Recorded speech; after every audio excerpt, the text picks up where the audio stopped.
menggali sumber historis, sosiologis, dan politis tentang pendidikan kewarganegaraan di Indonesia.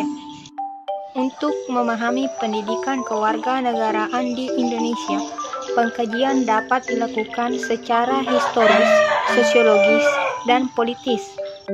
Secara historis, pendidikan kewarganegaraan di Indonesia senantiasa mengalami perubahan baik istilah maupun substansi sesuai dengan perkembangan peraturan perundang-undangan, iptek, perubahan masyarakat, dan tantangan global.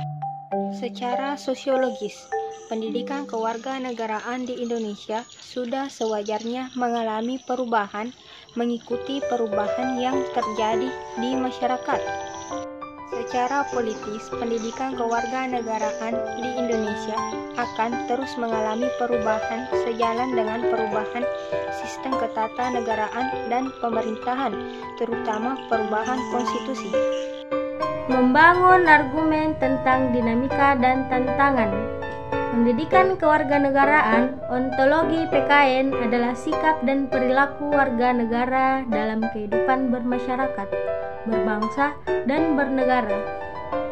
Status warga negara dapat meliputi penduduk yang berkedudukan sebagai pejabat negara sampai dengan rakyat biasa.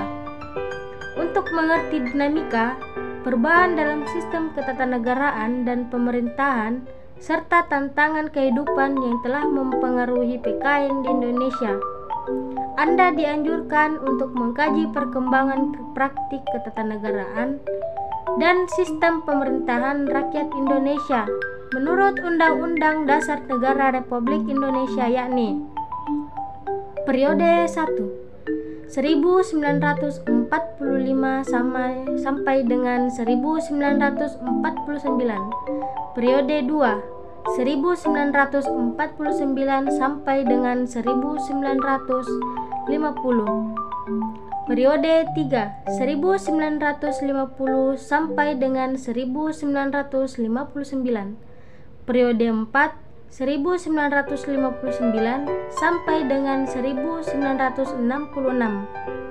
periode 5 1966 sampai dengan 1998, periode 6 1998 sampai dengan sekarang. Aristoteles 1995 mengemukakan bahwa secara konstitusional different constitutions require different types of good citizen because there are different sort of civic function yang berbeda. Hal ini akan berdampak pada model pendidikan kewarganegaraan yang tentunya perlu disesuaikan dengan konstitusi yang berlaku. Mendeskripsikan esensi dan urgensi identitas nasional Indonesia. Identitas nasional itu penting karena yang pertama, agar bangsa Indonesia dikenal oleh bangsa lain. Apabila kita sudah dikenal oleh bangsa lain, maka kita dapat melanjutkan perjuangan untuk mampu eksis sebagai bangsa sesuai dengan fitrahnya. Yang kedua, identitas nasional penting bagi sebuah negara karena sangat penting bagi kelangsungan hidup negara bangsa tersebut. Tidak mungkin negara dapat hidup sendiri sehingga dapat eksis. Setiap negara seperti halnya individu, manusia tidak dapat hidup menyendiri. Setiap negara memiliki keterbatasan sehingga perlu bantuan atau pertolongan negara lain. Demikian pula bagi Indonesia, kita perlu memiliki identitas agar dikenal oleh bangsa lain untuk saling memenuhi kebutuhan.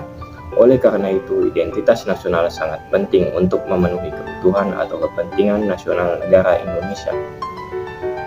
Yang ketiga, identitas nasional penting bagi kewibawaan dan negara Indonesia. Dengan saling mengenal identitas, maka akan tumbuh rasa saling hormat, saling pengertian, tidak ada stratifikasi dalam kedudukan antar bangsa-bangsa dalam berhubungan.